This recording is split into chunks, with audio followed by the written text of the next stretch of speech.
I really want everybody to understand that this is not the end of the world. This is not something we're supposed to be overly fearful of.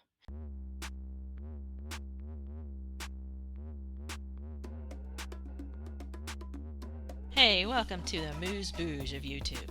It's the In Case You Missed It series on the key to soul awakening. If you were busy doing something else and you missed my live streams recently, like that guy, and frankly, I don't blame him. How cool is that? I'm taking the best questions from viewers answered on all of my live streams and putting each one in a single video. If you still have questions about this topic, pop them below in the comment section. And on your way back up, don't forget to hit that like button, and while you're at it, go ahead and click that subscribe button. Best thing you can do after you hit that subscribe button is move on over and tickle the bell. When you do that, you'll know when I go live and when I upload content about spirituality. And the benefit for me, after you hit the subscribe button and the bell, you are helping me raise 3 short humans in my house become independent adults, because I don't have a basement they can live in. Starting in January 2021, there will be a live stream every single Sunday at 10 a.m. Eastern Standard Time here on the Key to Soul Awakening. Bring your questions, I'll see you there. Now let's move on to today's question. The world is so scary right now. What does it all mean? How are all my light workers today? Thank you for joining me. A light worker is someone who's on Earth, whose pure core mission and focus is to spread light and love. And if you're on this live stream right now, you're probably a light worker because you were guided to be here. I'm going to talk about this global situation, please. Bob Johnson. All right, I'm going to do your cards in a minute after I talk about what this global situation is. And I'm not saying the word because it seems that social media does not like people who talk about this topic. And I'm going to state again, I'm not talking medical, I'm not talking political, I'm not talking physical. I fully support everything medically that we're supposed to be doing with the situation. The situation I'm talking about is the one we're all in our houses, and cyber meetings have become just a normal thing with masks and that sort of thing. So when I started thinking about the situation and I had to come up with a different word for it, my guides right away told me the wind. And I thought, that's weird. Why are you telling me it's the wind? And this is exactly what they said to me. They said the wind is part of nature. It's just a part of earthly weather pattern. But sometimes it's there and sometimes it's not. Sometimes the wind is strong. Sometimes it's hardly anything at all. Right now, we are in the strongest part of the wind. And I was planning to talk to you about it all on the soul level and what we've learned about it. And what I've realized through my guides and meditation is that we were all given a choice several years ago. We were told several years ago that this was going to happen on the soul level. So in that warning that we were given a few years ago, we were given a choice if we wanted to exit this life before the transition or not. So people who are elevated with their vibration and who are kind will make this transition.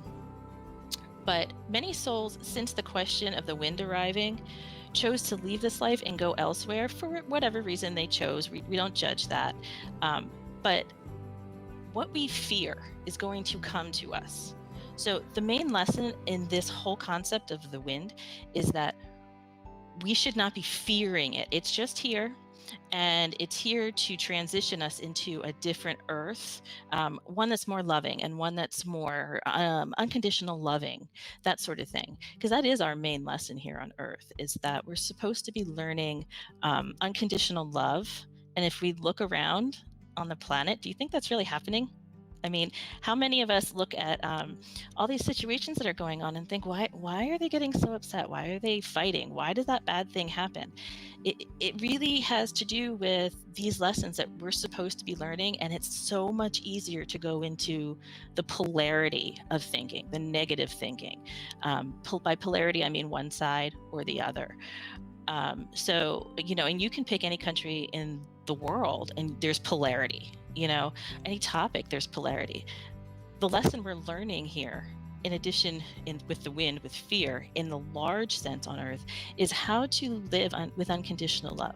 And that means how to love each other, even if we don't agree with necessarily what everybody's saying. It's not up for us to judge.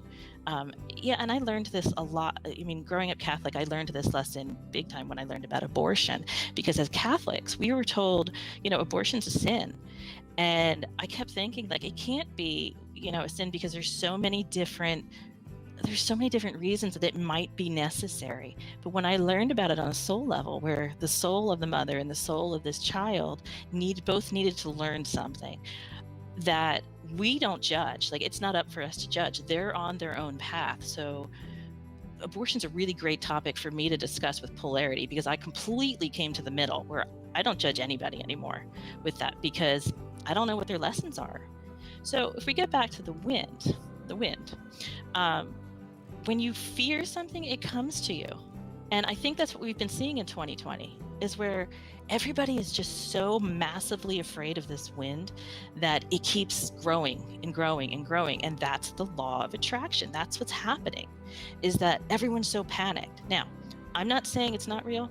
I'm not saying not to take precautions, because you should. It is a real thing. You do need to take precautions, but you need to stay neutral about it. So I had a close family member actually get the wind, and in the hospital, the whole thing. And I had dreams for a week before she was actually diagnosed, and I would feel it, what it felt like, and it is horrible. And she, don't think she would have gone into the hospital had I not pushed a member of my family to call this person and say, please go to the doctor. But the thing is, she was also being neutral. That's the great thing about this person. She does stay very neutral most of the time. But in staying neutral, that doesn't mean that she wasn't going to get it. That just meant that she was just going to handle it the way, she handles anything, going to the grocery store. So she recovered fully. She's in the age bracket where they keep saying it's in the danger zone. She recovered fully because she didn't get overly scared, overly fearful. So if you get it, you get it, and you just roll with it. You have lessons to learn if you get it. You have lessons to learn if you don't. And that's the simple thing about this whole wind concept, is that we can't fear it, because we're all supposed to be learning lessons, whether we get it or not, whether we recover or not. There's a lesson for everybody in this concept. So I want you to remember that when we go on the end of this year and it's going into the next year, and that this event, the wind, is happening. Okay, don't get so scared about it. Don't really get so upset that, the world's ending. It's not ending. It's a test in fear. And all we need to do is just stay neutral, take the precautions that they're recommending, and live your life. And, just understand that's how the law of attraction works. So stay neutral, and, send love to everybody who might have it, who is scared of it. Send love to them, because they need it, and they don't understand the law of attraction, but we do, right? We do. If anybody has any questions about this situation we're in 2020, and how spiritually we should handle it, let me know. Just put the question back in the chat box, because I really want everybody to understand that this is not the end of the world. This is not something we're supposed to be overly fearful of.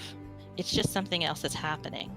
And so again, I'm going to repeat this one last time before we move on. There are lessons to be learned in this whole situation. If you don't have it, if you have it, if you recover, if you don't, everybody has a lesson to learn. And the lesson, honestly, basically is unconditional love. It's an opportunity for all of us to love each other, even just a little bit more. Because I think the world needs that right now. Do you agree? Follow The Key to Soul Awakening on Twitter, Instagram, and Facebook. If you enjoy learning real-life strategies to using spirituality in day-to-day life, subscribe now. And as my son Buddy says, ding ding, don't forget to hit that bell. Also, please share this video on your own social media platforms.